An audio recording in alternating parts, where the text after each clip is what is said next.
Continuamos con nuestro tema de estructuras de contención. Al no haber consultas, procedemos a continuar con el tema. Brevemente, haciendo la conexión con los últimos tópicos vistos, donde habíamos planteado y presentado toda la ecuación y el análisis que se realiza mediante la teoría de empuje de Coulomb, mostrábamos que las teorías de empuje en general, independiente de cuál sea la metodología que estemos usando, lo que persiguen es calcular el esfuerzo horizontal que se transmite a cualquier estructura producto de la carga vertical que impone el suelo. Es decir, los cálculos generalmente, independiente del método, son finalmente un sigma vertical por un coeficiente horizontal, que puede ser estático, sísmico y demás. Ahora, en ese análisis, la teoría de Coulomb nos permite incorporar algunos aspectos que no necesariamente los considera de manera directa Rankine, o que los simplifica Rankine, como es la fricción entre el suelo y el muro, la geometría del respaldo, la geometría del muro, lo que es el respaldo directamente, la parte trasera del muro, e igualmente la topografía o la inclinación del terreno.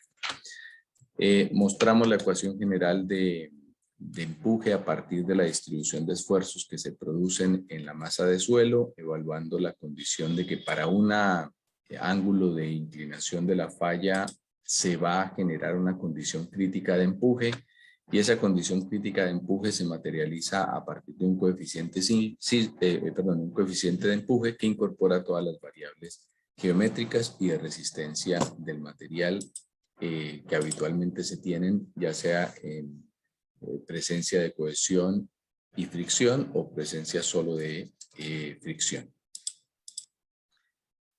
Seguidamente, evaluamos de que la reducción de la ecuación de Coulomb, incorporando las variables que Rankine define, pues nos lleva a la ecuación general de Rankine, lo cual es obvio porque la teoría finalmente tiene una secuencia que tiene la misma forma. Con respecto al empuje pasivo, también hablamos de las implicancias de la consideración del empuje pasivo. Como principal desventaja se genera la incompatibilidad de deformaciones que hay entre el empuje activo y el empuje pasivo. La cantidad de deformación que requiero para que se genere uno respecto del otro puede ser de hasta 10 veces. La geometría de la falla tampoco es una falla que se idealiza como recta, es una superficie de falla más bien circular, pero si uno considera o hace la evaluación de este coeficiente de presión de tierras bajo la ecuación general de principio similar al que teníamos con el empuje activo, vamos a tener entonces una configuración de la ecuación como la que vemos acá en la diapositiva, o la que veíamos también en detalle posteriormente. Obviamente yo ahora estoy haciendo un repaso generalizado. El diseño de todas estas estructuras de contención, yo quiero volver a insistir algo que he mencionado varias veces, y es que nosotros estamos centrando nuestro análisis en muros de gravedad, pero porque nos permiten explicar la teoría de empuje en pleno, pero no significa que la teoría de empuje, digamos, sea exclusivamente para este tipo de muro, pero es el muro cotidiano, es el muro más tradicional que nos enfrentamos, y por eso nos centramos su diseño en esa tipología de estructura. Pero varias condicionantes pueden hacer variar un poco las metodologías de empuje, pero siempre se toma como base la de la estructura de contención de gravedad. Con respecto a lo que usamos para el procedimiento de diseño, hablamos de las diferencias entre norma y manual, y que en el caso particular de los muros de contención rige en la mayoría de los muros que se usan principalmente para temas viales, rige el manual de carreteras, que tiene obviamente una configuración en términos de las ecuaciones que puede variar un poco por nomenclatura respecto de la formulación original de Coulomb o de Rankine y demás, pero que finalmente persigue lo mismo, y las definiciones que están contenidas en el manual de carreteras las vimos en detalle una por una respecto de la condición de empuje estático, que es el análogo del coeficiente de empuje activo, tanto para el muro convencional como para el muro cantilever, donde se define que la estructura del muro de contención pues lo compone no solamente el muro como tal, sino también la masa de suelo que está por encima del talón del muro de contención, considerando que tenemos claridad total del principio de funcionamiento de estos muros, que es ganar fuerza de roce en la base, por lo que toda esta masa de suelo pues está imponiendo una fuerza vertical mayor, una normal mayor y por lo tanto una mayor resistencia friccional. Con respecto a la parte dinámica, hablamos también del método de Monod-Cabe con su correspondiente ecuación general que depende del coeficiente sísmico. Hablamos también de la distribución de esfuerzos que se produce, que nos lleva a la teoría de SIT, donde se simplifica, o más que se simplifica, se divide la componente de empuje completamente estática de la componente exclusivamente dinámica y para tratar de considerar que la distribución de esfuerzos en cada uno de esos casos no tiene el mismo punto de aplicación, pues nos lleva entonces a la recomendación de que el empuje estático lo consideramos como una condición tradicional del triángulo convencional y en el caso del empuje sísmico lo trabajamos con un triángulo invertido que nos obligaría a un punto de aplicación de la resultante de empuje ya a 2/3 de la base en lugar de 1/3 de la base. Todo esto que estoy pasando, vuelvo, insisto, rápidamente, lo vimos en detalle, punto por punto, en nuestra sesión anterior. Y la nomenclatura con respecto del manual de carreteras, pues es la que vemos acá, donde la ecuación tiene la misma estructura, solo que trigonométricamente organizada y se ve un poco diferente, pero la ecuación es básicamente la misma. Diego tenía una consulta. Por eso una pregunta, no sé si podría mostrar la imagen del muro cantilever. Sí, claro. Aquí está. Ahí si yo retiro por ejemplo, si retiro todo el suelo que está a la derecha, el que está como sombreado, todo ese suelo que está ahí, si yo lo retirara, ¿no ¿Sí? tendría influencia sobre el esfuerzo horizontal que va a recibir el muro de contención? Lo que pasa es que si yo retiro este suelo de acá, esto se me va a caer. O sea, que acá no haya suelo significa que no necesito muro. No, no, pero la pregunta va más como para saber si ese suelo que está ahí tiene como influencia en el esfuerzo que recibe el muro de contención. Es que El vamos, suelo que no está como ennegrecido.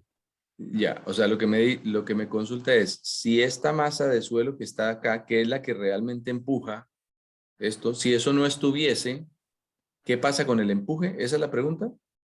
Es como si varía como el empuje que recibe el muro de contención, dependiendo como de un ancho de ese suelo que no está ennegrecido.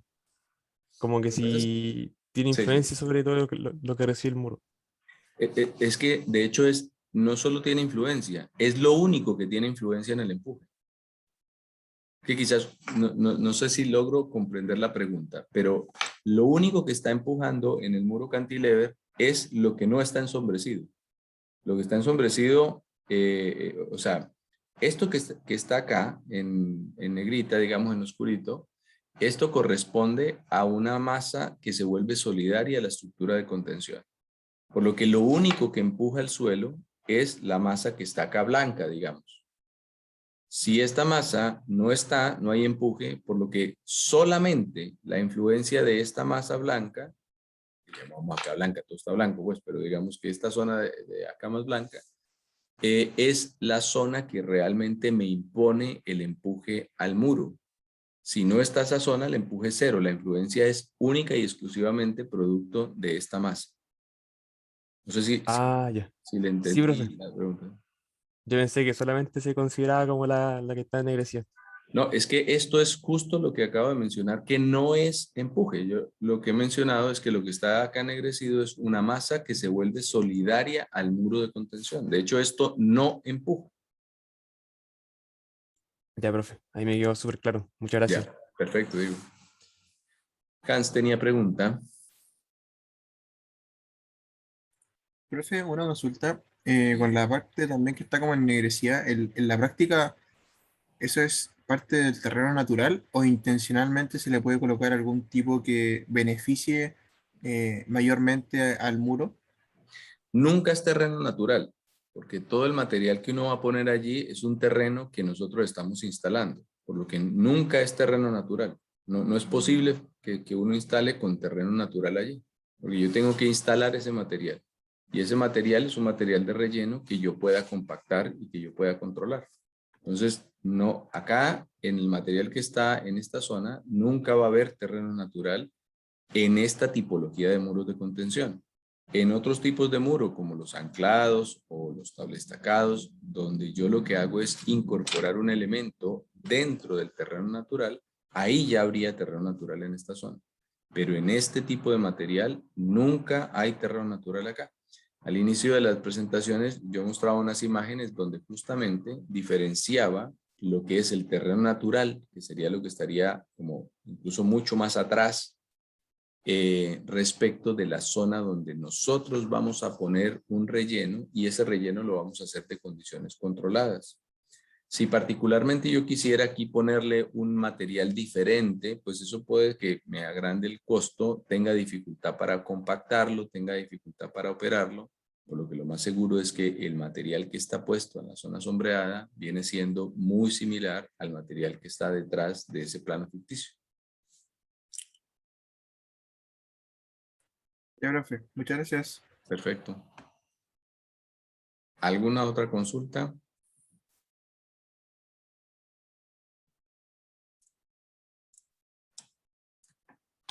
Continuamos.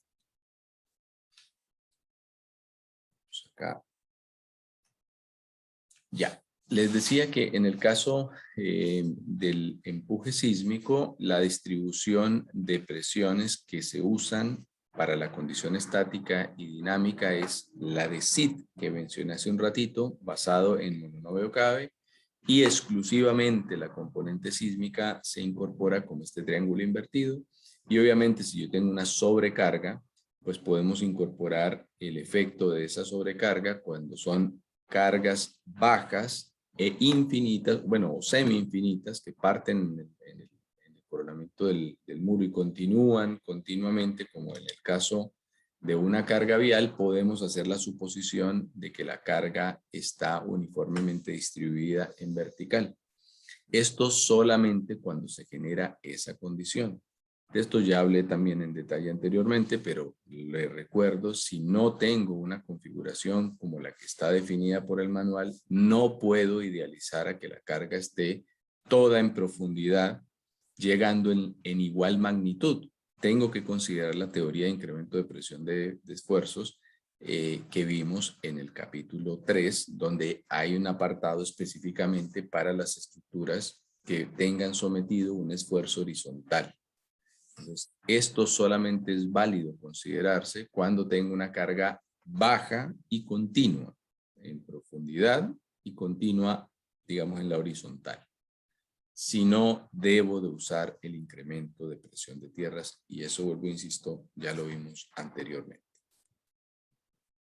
El procedimiento de diseño que ustedes van a iniciar en la tarde de hoy con el taller, involucra, como ya también mencioné, un equilibrio o un análisis que nos permite calcular un factor de seguridad a partir de un equilibrio de fuerzas, en el caso de la falla por deslizamiento, y un equilibrio de momentos para la falla o para el factor de seguridad por giro.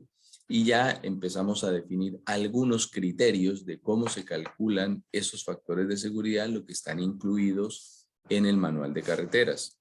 Ahora, el factor de seguridad a nivel genérico, pues es una sumatoria de esfuerzos solicitantes y una sumatoria de esfuerzos resistentes. La comparativa de esos dos nos da un factor de seguridad.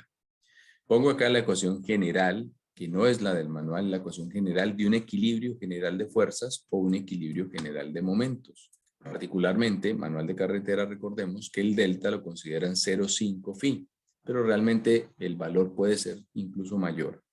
Esto para la falla por deslizamiento, incluso en algunos casos, lo consideran que la fricción que hay en la base hormigón suelo, en algunos casos el delta lo consideran casi phi completo para este factor de seguridad. Hay que diferenciar, sí, que este delta es el delta que se está produciendo acá en la base.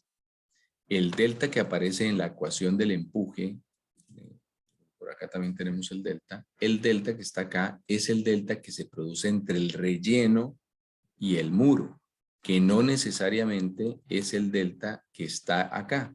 Entonces ahí es donde tenemos que tener claridad de lo que estamos calculando. Si yo sé que lo que estoy calculando es una falla por deslizamiento a que este bloque no se mueva lateralmente, pues sé que estoy hablando de la fricción que hay acá. Pero si lo que estoy es calculando el empuje que hay o que impone el suelo sobre el muro, sé que ese delta es la fricción acá. Entonces, por eso es bien importante tener claro conocimiento y certeza de lo que estamos calculando, más allá de una parte procedimental. La prueba del muro de contención, ya hablando en términos de evaluaciones, es la prueba más procedimental de todas, porque finalmente hay una secuencia de trabajo. Pero muchos de los errores que hemos visto en las evaluaciones en todos estos años es justamente que lo que se quiere es que yo tenga un procedimiento absoluto y se pierde uno de los aspectos más fundamentales en ingeniería, que es el diseño y el criterio, perdón, el criterio del diseño o del diseñador. Y aquí es muy importante que todas las variables que uno sabe que involucran en el comportamiento de lo que sea que estemos diseñando, las tengamos controladas. Porque si no, entonces esto se nos vuelve un recetario. Si todo en ingeniería se resolviera con un recetario, no existirían los ingenieros, se comprarían simplemente hojas de cálculo, metemos los datos y ya, y todos nos lo van a diseñar. Entonces, el conocimiento de dónde vienen todas estas variables, lo que nos permite es justamente discernir, tener la capacidad para decidir ciertas cosas, extrapolar otras si corresponden o en algunos casos obligar a hacer análisis posteriores. Pero no es un recetario de puntos, es un tema analítico. ¿Qué es lo que estoy persiguiendo? Estoy persiguiendo una falla así. Ah, perfecto. Si yo tengo claro que la falla de deslizamiento se genera por una fricción acá en la base y quiero mejorar o aumentar el factor de seguridad, entonces empiezo a ver qué puedo hacer. Ah, voy a ponerle entonces un talón, voy a ponerle acá una muela o una traba, que son estas pequeñas bases que le ponen bajo la estructura de contención para mayorar la fuerza lateral. Entonces, cualquier cosa que nosotros incorporemos y que persigan directamente contrarrestar el efecto que estamos analizando, en este caso de deslizamiento, pues ya sé y tengo control físico de lo que pretendo calcular, más allá de que sencillamente sea una parte procedimental. Y creo que el delta es un ejemplo de ello. Delta, en el otro lado también hay un delta, 0.5 phi. Claro, 0.5 phi aplica para ciertas consideraciones en relación al empuje y que el manual igual lo define, pero no necesariamente estamos hablando de lo mismo cuando estamos calculando el empuje sobre el muro de contención a lo largo de toda la altura que lo que ocurre en la base, donde dicho sea de paso, el phi que puede estar acá puede ser muy seguramente el phi del terreno natural, mientras que en la parte de arriba estemos hablando del phi del relleno. ¿Alguna pregunta? Profe, Sí, adelante, Diego. el P denota con lo que el empuje. ¿El qué, perdón? El P. El P acá en esta ecuación general representa el empuje activo, y o sea, el P sub P, el empuje pasivo, y el P sub A, el empuje activo. Sí. Y en la imagen 2, eso no deberían ser inclinados. ¿En cuál? Sí, claro. En la... ya. No, y gracias por la observación. Recuerden que estas dos diapositivas lo que persiguen es la explicación general del factor de seguridad. Pero efectivamente, si yo ya me inserto en el manual de carreteras, que es lo que ya nos empieza a definir los criterios que aplicamos en el país, por ejemplo, el pasivo no está presente de entrada. Este ángulo, en el caso del relleno inclinado, del muro inclinado, este también está inclinado. Entonces empezamos a incorporar los criterios que están definidos para cada una de la tipología del muro de acuerdo al manual de carreteras. Entonces estas dos diapositivas son genéricas de lo que es un factor. Y ahí adicionamos nuestros criterios o los criterios que están contenidos en el manual y ahí entonces podemos proceder con nuestro diseño. Así que esa observación es muy, muy valiosa.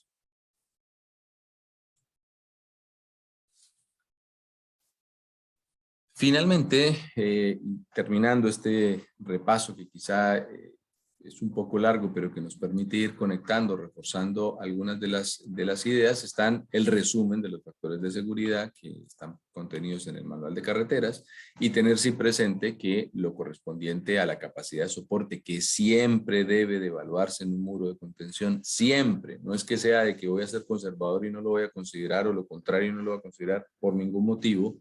Siempre debe ser considerado la capacidad de soporte, es lo que vimos en detalle en el capítulo 4, obviamente, y la estabilidad global, y es que que la estructura de contención falle más allá del muro de contención, de la zona que está conteniendo, sino que se generen fallas globales, es nuestro vínculo que tenemos con el capítulo 6, donde como mencioné también en una clase anterior, vamos a incorporar este año algunos aspectos adicionales de respuesta sísmica de terrenos inclinados como parte del vínculo investigación a la docencia que estamos tratando de incorporar. Con respecto a la participación, de la pregunta de participación del día miércoles de la semana pasada, la pregunta era el empuje horizontal de un suelo no saturado sobre una estructura de contención.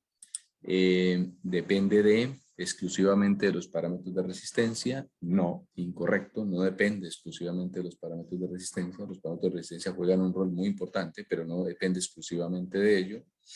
Exclusivamente de que se genere un mecanismo de falla, no necesariamente. Yo puedo tener una condición de empuje con diferentes estados, siendo el estado de falla uno de los que buscamos diseñar, pero no es producto de eso solamente. Exclusivamente de los parámetros de deformación, fundamental la deformación, pero no es exclusivamente de los parámetros de deformación, y el empuje, estrictamente hablando, depende de la mezcla o de las condiciones entre la deformación esperable o que se genere o aceptable o como le queramos llamar, y los parámetros de resistencia. Eso es lo que respecta al suelo. La posición de la napa, digamos, impone una cierta carga, pero claramente es el agua solamente. Así que con esto respondemos la pregunta y la estadística ustedes la pueden ver allí. ¿Alguna consulta?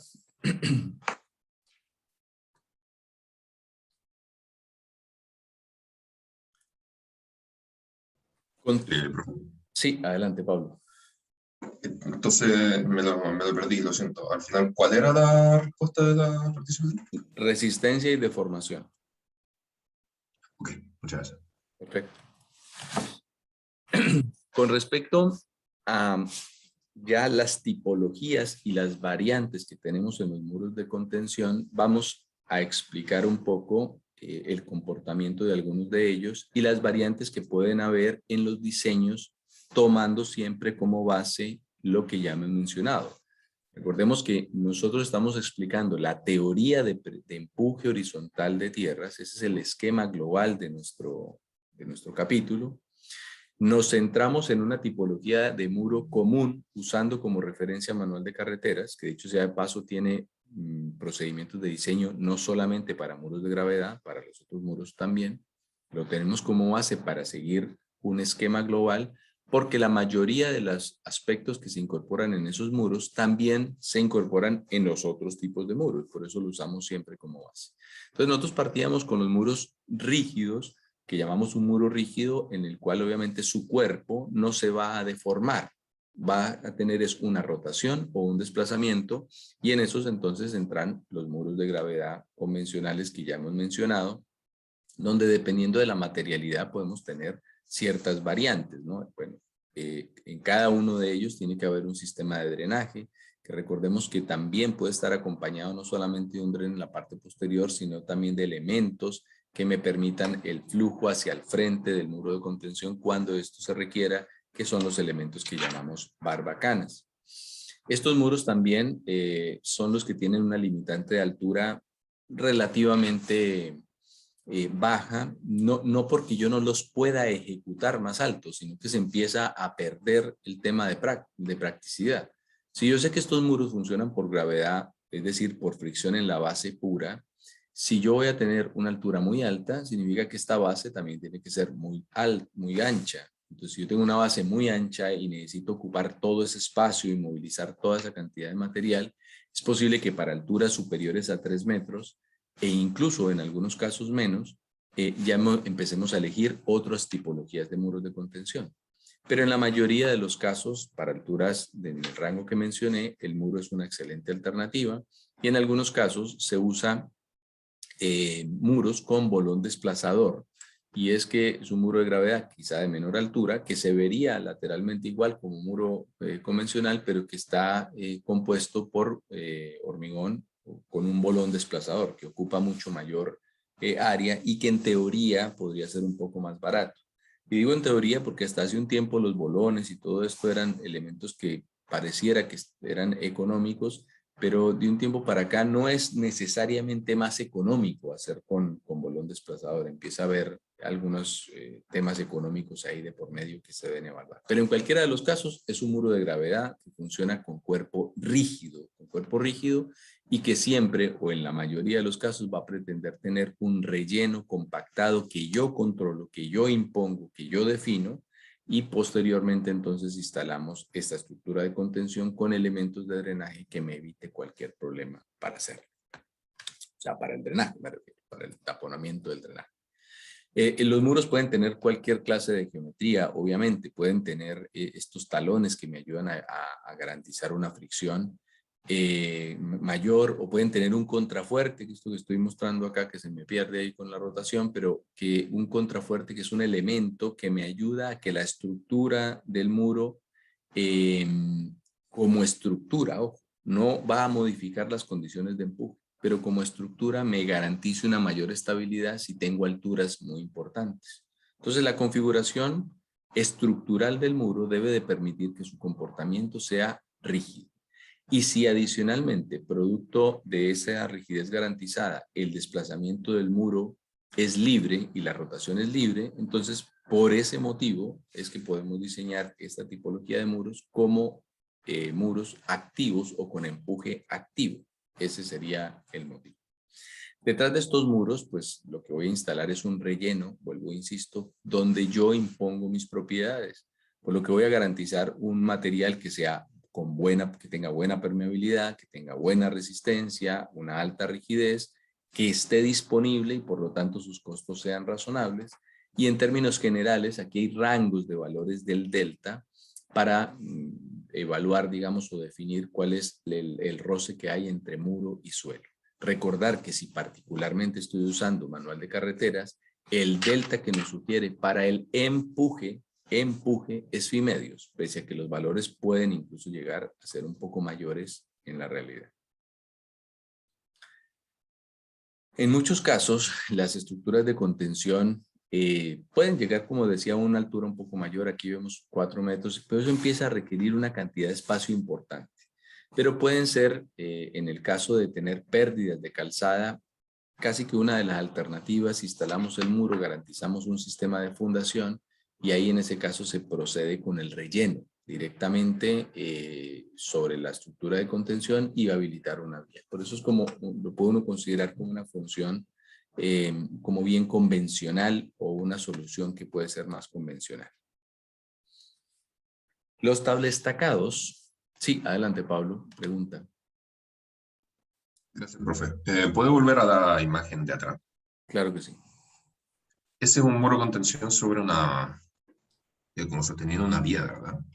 Sí, es un muro de contención en una pérdida de una vía que se le hace una cama en la base para poderlo instalar desde el punto de vista de asentamiento, de la capacidad de soporte, y ahí se construye para arriba. Si un muro estuviera sosteniendo una vía, las cargas de los autos no afectarían el cálculo de los puntos del muro de contención. Claro que sí, lo ¿O considerarían y lo vimos. Todas estas cargas que están acá es justamente la carga de tráfico. Estas cargas ya, acá incorporadas es la carga de tráfico. Por eso es bien importante que esta idealización, y la pregunta es muy válida y muy valiosa, porque esta idealización de una carga continua y de una carga que va y que ocupa toda la zona y todo este tema es una idealización para cargas en magnitud bajas y de preferencia cargas viales. Si yo ya tengo no una estructura como en la vía, sino con una zapata puesta arriba, ahí es donde estas teorías no aplicarían. Pero en el caso que usted me ejemplifica, claro que sí, esta es la carga vial. Hay un tema también estadístico de por medio, es decir, si yo digo es que esta carga es una carga viva y yo voy a considerar que la ocurrencia de esta carga para esta vía es de tanto, entonces yo puedo considerar que la magnitud de la carga en la superficie es X valor. Pero eso empiezan a llevar a hacer consideraciones dependiendo del tránsito que hay en la zona. Pero a nivel general, esa carga vial que usted ve en la diapositiva de la foto, es esta que vemos acá incorporada en el diseño. Ya, que eso me había perdido. Muchas gracias. Está muy buena la observación. Luciano. Buenos días, profesor. Buenos días, Luciano. Adelante. Es una consulta que me ha surgido muchas veces cuando veo de Sí. repente muros de contención acá en nuestro país. Hay Sí. algunos que tienen unos cilindros que van de forma perpendicular al muro. Sí. ¿Ese sistema es un sistema de anclaje o tiene que ver algo con el sistema de bombeo que mencionaba hace un tiempo? Lo que ocurre es que eso depende del cilindro que usted ha visto. Por ejemplo, ¿cuál es la vía que va para Concón, digamos, que conecta por la parte superior en la vía de Concón hacia Viña, o ya estando en la zona de Viña, acercándome casi al puente, perdón, al túnel? Ahí ustedes ven unos muros de contención que tienen como, sí, que se ven como unos cilindros que sobresalen. Esos que sobresalen tanto tapados, generalmente son tapas que se usan para los anclajes. Es decir, tras eso lo que hay muy seguramente es un muro anclado o un muro apernado, con pernos, y el cabezal está protegido para que, digamos, no hayan problemas de corrosión en la cabeza del muro del anclaje o del perno. Si por el contrario lo que vemos son una estructura de contención con unas pequeñas tuberías que sobresalen, que son literalmente unas tuberías que pueden ser de 2 pulgadas, lo que están cumpliendo eso, más que una función de bombeo, que es la palabra que usted comenta, estas pequeñas líneas punteadas que estoy acá mostrando de manera muy simplificada, lo que están es buscando retirar cualquier incremento de presión de agua que se genere en la zona, pero no es por bombeo como tal, es por drenaje libre. No es como que yo le inyecte algo o le haga una succión, sino que es por drenaje libre.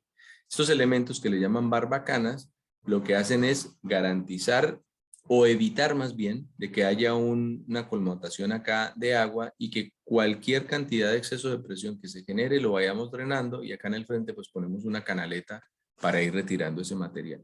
Entonces ahí están cumpliendo dos funciones diferentes. Si tengo libre o tengo abierto, pues hay un tema de flujo, y si tengo cerrado, tengo un tema de protección más bien.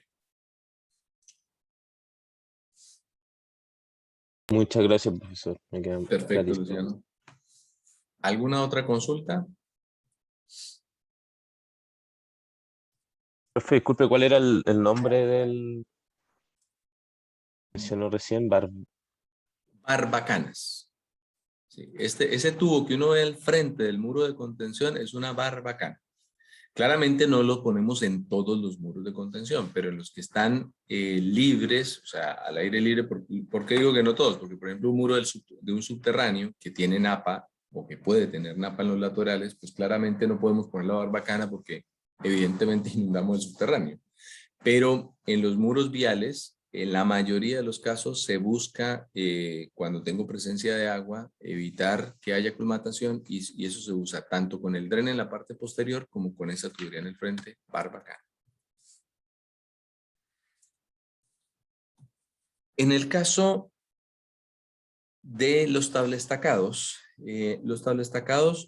son un tipo de estructura de contención flexible. Es decir, su cuerpo se puede deformar, no hay rotación y desplazamiento como cuerpo rígido, como lo que ocurre en otras tipologías de muros de contención.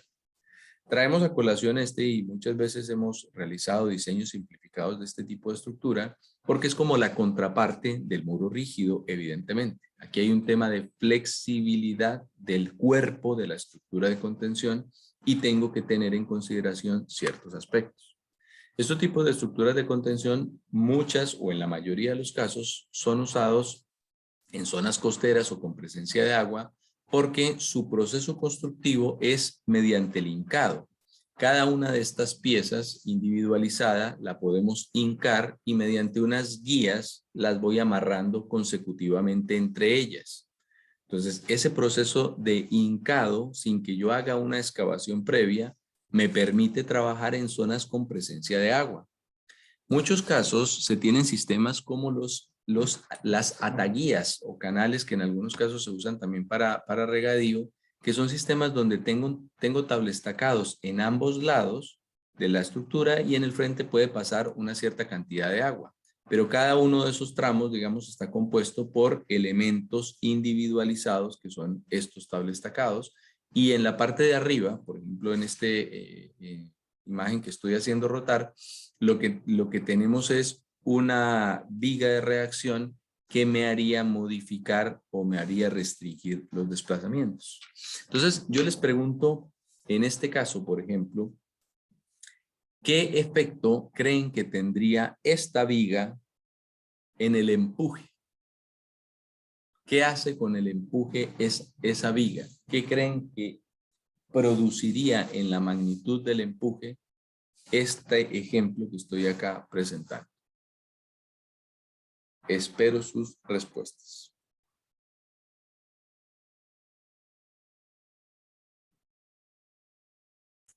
Funcionaría como una fuerza opuesta, ¿no? Sí, claro que sí. Solo que, ¿cuál es el efecto que produce en el empuje?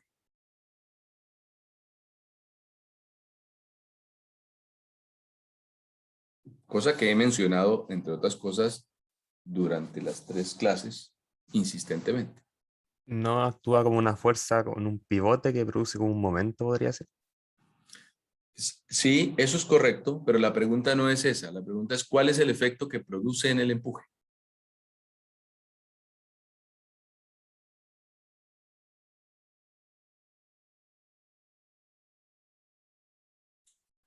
Efecto que produce en el empuje ese elemento. Y vuelvo, insisto, lo he mencionado muchas veces a lo largo de las clases.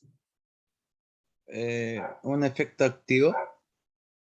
No, la condición activa o pasiva no produce un elemento de este estilo. En algunos casos, las estructuras de contención, cuando tienen algún refuerzo, se le llaman refuerzos activos o pasivos, pero por otros motivos que vamos a ver más adelante. Pero no es el caso.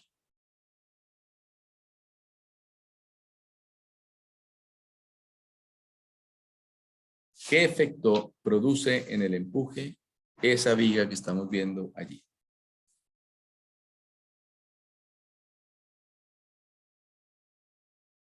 No lo disminuye, profe. ¿Por qué cree que lo disminuye? Está bien, lo que sea que me digan, está bien, pero ¿por qué creen que disminuye el empuje? Eh, por eso que le había comentado que funciona como una contrafuerza, entonces como que puede resistir más, no sé, algo así. ¿Ya? ¿Qué pasa con el empuje? Ya Hans, que está amablemente interviniendo. ¿Qué pasa con el empuje cuando hay restricción del desplazamiento?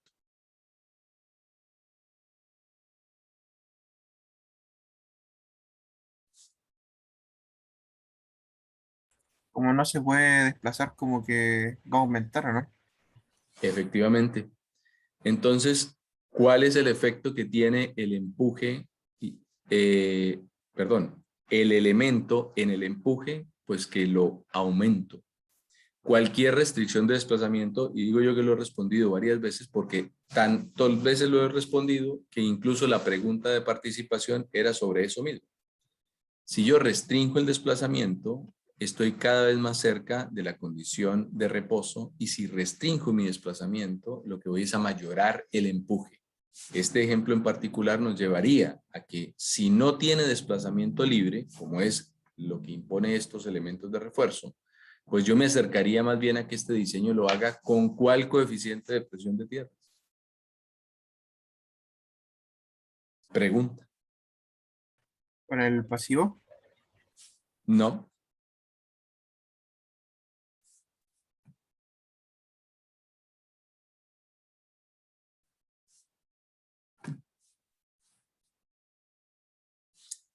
Continúo. Profe, Profe, una consulta con lo que Sí. mencionó del Adelante. deslizamiento. También ocurre lo mismo si lo analizamos en tema de volcamiento.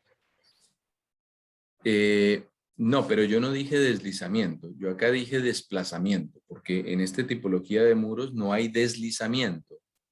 En el muro de gravedad hay deslizamiento porque el cuerpo del muro se puede ir desplazando lateralmente, pero acá en este caso el cuerpo del muro es muy pequeño, es muy angosto. Sí, y ahí me confundí, pero por ejemplo, si no estuviera eso, como que puede volcar también, pues, ¿no? Efectivamente, exacto. Si yo no tengo la restricción, entonces ya aplican las condiciones de, quizá llamémosle deformación libre, ¿cierto? Donde puede haber un desplazamiento del cuerpo de la estructura y también puede haber, obviamente, momentos que me la van a hacer rotar. Yo les pido, por favor, que igual, no por lo último que me pregunta Hans, sino por lo anterior, que revisen, por favor, la información del curso. Las preguntas que hemos estado haciendo son preguntas básicas y que ya he respondido en diferentes espacios. Así que yo les pido que por favor chequen porque se les va nuevamente a acumular mucha información y no quisiera en absoluto, independiente de la prueba, que se vuelvan ingenieros de recetario. No son ingenieros de recetario, porque entonces cuando el caso no esté puesto en su recetario, no van a ser capaces de resolverlo. Si me sacan una variable de mi ecuación, entonces, aquí ya no fue, porque ya me sacaron algo del problema. Entonces, no podemos volvernos ingenieros de recetario. Adelante, Pablo. Gracias, profe. ¿Puede echarse un poquito para atrás la imagen? Hay algo, no sé si estoy muy perdido, la verdad, pero esas vigas de arriba no ayudarían a que el peso del suelo por ejemplo, con el tabla destacado de la izquierda, ¿no ayudaría de que el peso de la derecha sostenga también el destacado? ¿Porque se transmite el esfuerzo o estoy un Por poco supuesto, perdido? efectivamente, sí hay un efecto de ayuda porque estoy de alguna manera como transmitiendo hacia cada lado la distribución de esfuerzo. Eso efectivamente, pero ocurre a ambos lados, ¿cierto? El de la derecha influye en la izquierda y el de la izquierda influye en la derecha. Entonces no serían o dos esfuerzos activos o ningún esfuerzo activo, como... No, porque es que para poder que haya esfuerzo activo, ¿qué se tiene que producir en el suelo?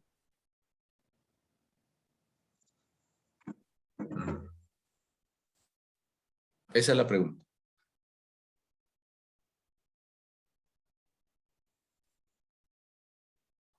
Así que les dejo la pregunta, vuelvo e insisto. Profe, Sí, Hans. con lo que dijo ahí el compañero, el, el pasivo en este caso estaría como en la base, así como de entre medio de los dos cables tarados, ¿no? Por aquí dice usted, ¿cierto? Claro, Sí, efectivamente. Por acá muy cercano está la condición pasiva en términos de como de reacciones, ¿cierto? Que me imagino es el punto que se refiere. claro. Y ahí el activo vendría siendo ya como el cable destacado hacia los lados. Sí, podría uno considerarlo así, en un tabla destacado general. En este no. Ah, ya, ya.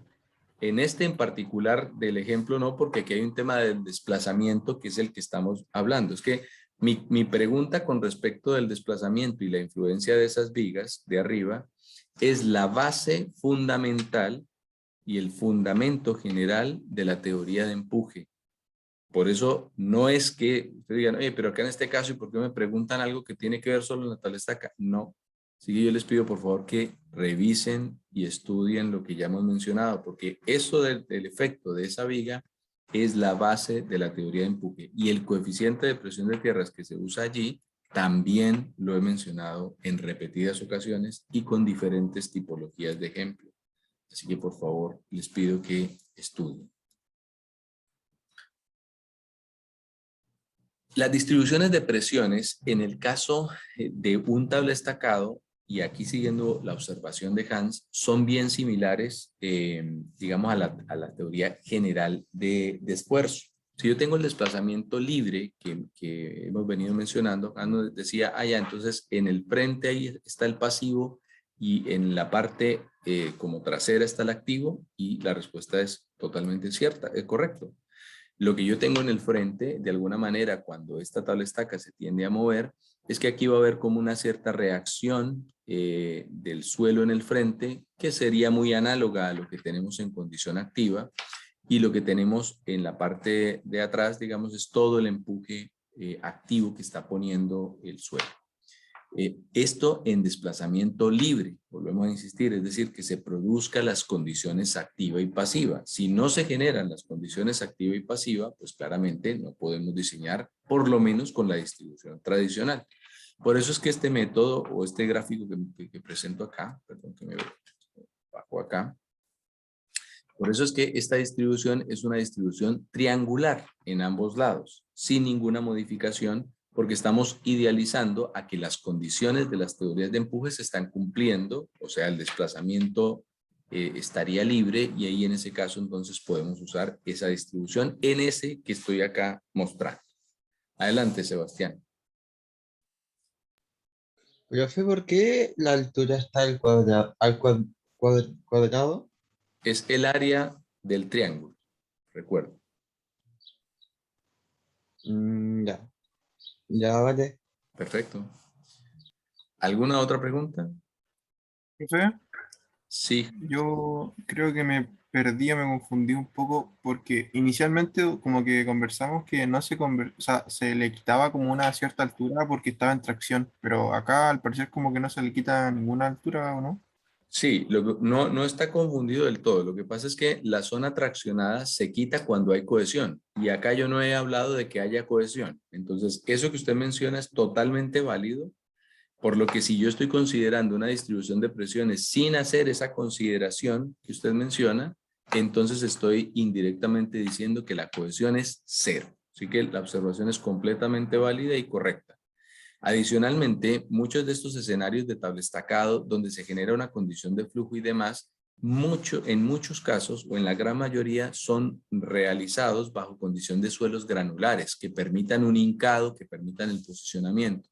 Entonces, por eso muchas veces sus distribuciones de presiones son idealizadas, esto se me mueve automático, son idealizadas a una distribución de esfuerzos con un triángulo que parte desde la superficie. Si tuviese cohesión, debería de aplicar el criterio que vimos anteriormente. Así que no está equivocado, solo que acá es la idealización a suelo granular.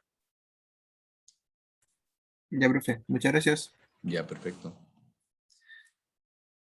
Lo que ocurre con la distribución de presiones, y ustedes lo van a ver también en detalle cuando estén en la ayudantía revisando esto, es que estrictamente hablando, la rotación de la tabla estaca pues no necesariamente se genera en su base. Uno puede hacer una idealización de comportamiento suponiendo que la rotación es en la base, pero realmente, si somos rigurosos, el punto de rotación está un poco más arriba. Entonces, al tener esa posición de empuje un poco más arriba, se generan unas distribuciones que son las que muestro acá. Sería como una zona activa en todo este sector y una zona pasiva en un pedazo, pero acá nuevamente, si la tabla estaca se mete, el punto de rotación está acá y se mete hacia este sector, entonces vuelvo y tengo una zona pasiva en esta zona.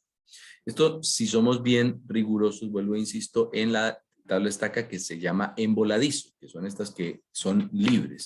Muchas veces se soluciona el problema del tabla estacado suponiendo que la tabla estaca no queda completamente empotrada en su base, y entonces en ese caso el punto de rotación es en la parte inferior. Matemáticamente lo único que hace cuando ponemos esto más arriba es que complejiza un poquito la resolución matemática, pero el equilibrio que se está haciendo es el mismo. Es decir, estamos calculando una distribución de presiones acá, una distribución de presiones pasiva, y se contrarrestan los esfuerzos para calcular las distribuciones de presiones finales, que serían estas resultantes que uno puede, digamos, idealizar a segmentos de trazo recto. Pero lo que hay detrás de esto, lo que persigo con estas ecuaciones con estas imágenes, más que mostrar específicamente el cálculo, es el comportamiento que hay detrás de una estructura de contención de este estilo. Si nosotros calculamos esa tabla estaca en voladizo, Aquí ustedes van a encontrar simplemente es cuáles son los esfuerzos que están aquí presentes. Aquí tengo toda la condición activa hasta abajo. Esta imagen que entre otras cosas la pueden encontrar en detalle en el libro de Brajadas. Lo único que estoy haciendo para llegar a esta distribución que ustedes ven acá es incorporar el empuje activo en una zona, el empuje activo en la otra zona y hacer la resta entre ellos dos y voy a obtener esa distribución de presiones que lo divido para el tema de equilibrio entre un P1, un P2 y un P3. Nada más que eso para que, digamos, cuando se encuentren con esto, uno dice, oye, aquí qué cosa extraña se está haciendo. La verdad que no hay ninguna cosa más allá de un equilibrio de fuerzas directo, que es lo que está acá asociado. Yo tengo ese equilibrio de fuerzas en cada una de estas zonas y lo que sí tengo que tener presente es que hay una distribución de momentos en la tabla estaca en la cual yo debo de garantizar que el momento máximo que se va a producir, dada la distribución de presiones que se tienen en la tabla estaca, pues el elemento tabla estaca lo resista. O sea, la tabla estaca estructuralmente resista el corte máximo y el corte máximo y el momento máximo. Siempre lo tengo que garantizar. Sebastián, no sé si tenía mano arriba de hace un ratito o la levantó recién. No, se me quedó arriba, disculpe. Ya, perfecto, Sebastián, no hay problema. Cuando la tabla estaca está sobre un suelo arcilloso, y aquí nótese un poco las variantes que podemos empezar a tener, y es que lo que comenta Hans nuevamente aplicaría de quitar una zona traccionada y todas estas cosas si la arcilla estuviese arriba. Si el suelo granular está en la parte superior con cohesión cero, nuevamente el escenario de la zona traccionada no estaría presente. Pero en el caso del empuje en la parte pasiva voy a tener algunas variantes que no nos interesa por el momento entrar en esos detalles. El diseño como tal de estas estructuras ya en detalle con todas las tipologías de caso es alcance de otro tipo de asignatura porque esto en sí mismo hace parte de un diseño. Pero tengo que ser consciente de la influencia que tiene cada una de ellas, por lo que si yo tengo una configuración con un suelo arcilloso o con alguna modificación en la estructura base que estamos viendo, pues tengo que tener conciencia de que hay un efecto complementario que me hace variar mi distribución de empuje, mi distribución de cortante y mi distribución de momento. Todo eso va a estar allí influenciado. ¿Alguna pregunta?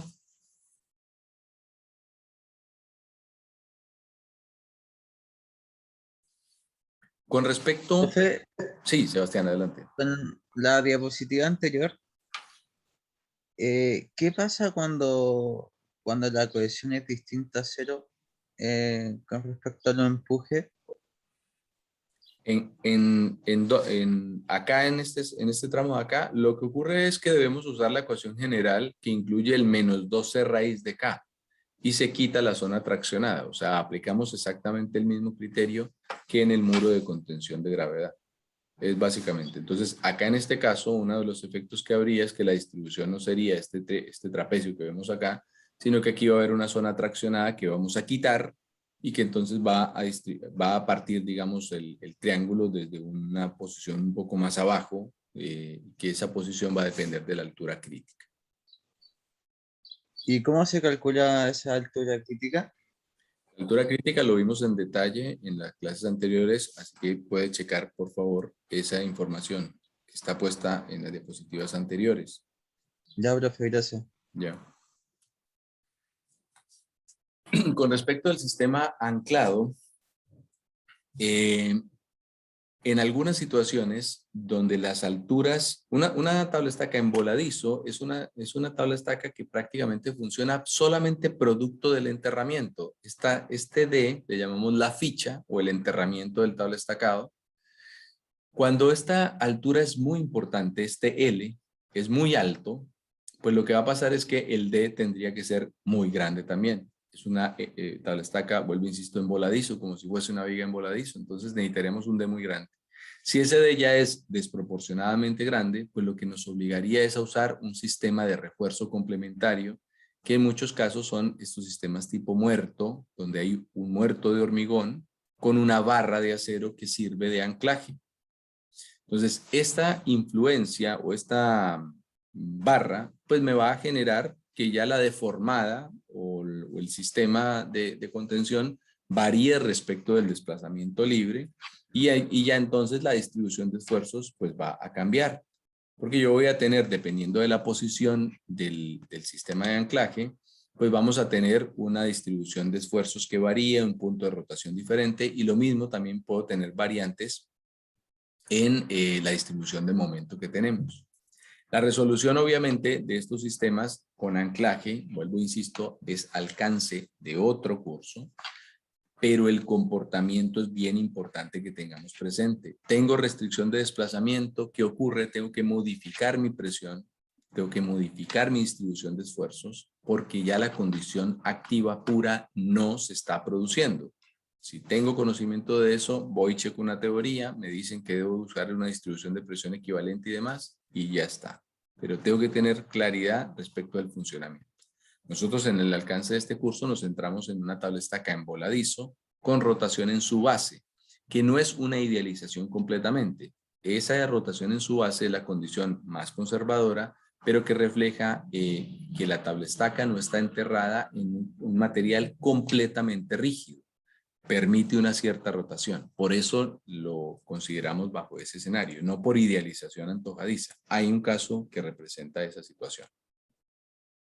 Los sistemas de tabla estacados tienen geometrías de diferente índole, que están, digamos, definidas por catálogo. Aquí muestro una como referencia y que va a tener unas guías que se van anclando, o que se van, más que anclando, se van uniendo, se van fijando zona por zona hasta generar una pantalla continua, que son estas guías que están acá. Las secciones de estas tablas estacados las voy a seleccionar en función del máximo momento que va a estar sometido. Si yo tengo una con X cantidad de momento, pues voy a preferir secciones que me permitan o que me ayuden a contribuir a evitar que haya una falla como elemento estructural. Muchas veces estos guías o estos puntos de referencia de agarre entre tabla estaca y tabla estaca pues son los que fallan, y por acá empiezan los desplazamientos excesivos. Esto se separa y se genera una falla de la estructura de contención. Obviamente siempre se busca evitar eso, pero puede ocurrir. Cuando tenemos esos tipos de falla, digamos en general, en las estructuras de contención de este estilo, pueden haber fallas que se asemejan hasta cierto punto a las fallas que ya hemos venido mencionando. Por ejemplo, si yo tengo un anclaje, el anclaje se rompe, puedo tener un problema de desplazamiento lateral porque ya la fuerza es tan grande que empezó a garantizar, a generar un desplazamiento muy importante. Si, por ejemplo, yo tengo un enterramiento muy bajo, si yo tengo una ficha muy pequeña, también puedo tener un desplazamiento muy excesivo por la base porque no alcanza a estar lo suficientemente empotrada la estructura. También puedo tener una flexión excesiva de mi estructura de contención que se va a traducir en un momento excesivo, y eso me va a producir de alguna manera una falla asociada al momento. Puedo tener la falla general, y es que esto falle con muro y todo, es decir, que tenga una falla de desplazamiento más allá de la estructura de contención misma. Y lo otro también es que tengan fallas por asentamiento, es decir, que tenga un relleno con una condición tan débil que cualquier carga que se ponga en superficie me pueda generar una deformación del relleno. Esto, más que una falla del muro como tal, es una falla más bien como del sistema por capacidad de soporte. En este tipo de tablestacados, una de las cosas que permite, digamos, o que tiene como de plus, es la generación de desbalance energético del agua, es decir, que haya diferencia de nivel. Yo puedo permitir que una zona baje su nivel, se seque, o que me permita alguna pérdida de energía importante producto del tablestacado. Yo mencionaba al inicio del curso que los conceptos asociados a flujo, ustedes les pido por favor lo chequen porque hace parte de su curso de Ingeniería Geotécnica, donde se hace un análisis de flujo y la condición hidrostática no es válida usarla. Y la condición hidrostática no es válida usarla no porque queramos ser más rigurosos, no porque queramos complicar el problema, sino porque el problema no es estático, es hidrodinámico. No tengo una condición de flujo estático, tengo una condición de flujo, es decir, hidrodinámico. La solución de la ecuación hidrodinámica es la alternativa de cálculo porque las consideraciones del empuje son muy superiores en el agua cuando estamos hablando del estático respecto del hidrodinámico. En condición de flujo descendente y flujo ascendente se generan variantes en las distribuciones de esfuerzo del agua. En condición de flujo descendente, el empuje es menor a la condición estática, por lo que yo no puedo sencillamente hacer un análisis bajo condición hidroestática si es hidrodinámico. La solución de la ecuación, usando como referencia lo que tenemos del manual de carreteras, están puestas acá. Yo les pido que ustedes las revisen. Si tienen alguna duda al respecto, con todo gusto lo vemos, o en los apartados de dudas de los espacios que tenemos disponible para ello, con todo gusto lo podemos ver. Pero este tema de flujo ascendente y descendente hace parte de los conceptos de su curso anterior y que por favor echen una mirada y sin ningún apuro me pueden consultar, pero por favor revisen estos conceptos.